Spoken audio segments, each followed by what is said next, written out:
Well, you're now at 20 St. Cuthbert Street. You're the back of the shoe shop. You were here from 1954 until Expo 67.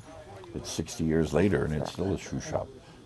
It looks exactly the same. Obviously a couple of things have changed built, but the layout looks exactly the way it was. As again, we're just a group of youngsters in this general area that decided to organize something for ourselves.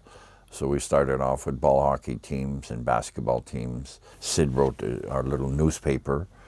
We started to earn a little bit of money, but enough to pay rent and this our first office. There was room for maybe 4 people because we had 3 desks there and 1 typewriter and 1 phone. So this was here still, and this was our main little office. We had a phone, we had a filing cabinet, the old style filing cabinets. Our basketball team, for an example, if we were going to play a game, this was the meeting place, so everybody was here. So that brings back a lot of memories from a lot of different kids sitting in. And if we needed, we used to have oranges for every game, so we'd go to Warsaw's, the street down here. We made a deal with them to give us oranges for free. So from there, we started to grow from the beginning. At that time, we gave 1 or 2 food baskets a week. And our second location was a little, we call it, Sid and I call it the White House, because it's still there.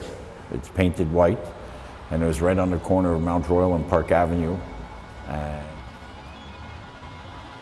Office space, you know, we were there from 67 to 81, and then we moved into Barabing when Barabing closed.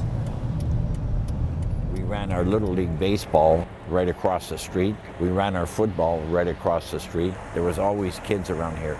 The police used to come down under horses all the time and always stop and talk to the kids.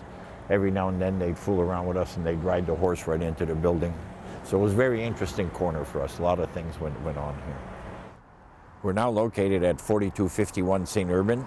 This is our current home, and this is where we hope to stay for many, many years to come.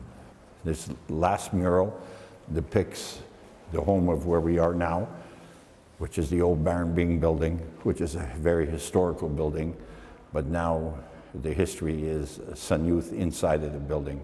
So that's where we're currently located right now in this particular building. And the legacy that we want to leave over is we're working and negotiating to purchase this building and make it a future home for Sun Youth, because the legacy Earl and I want to leave is a building and a home for all the staff and volunteers to have access to, that they can call their own.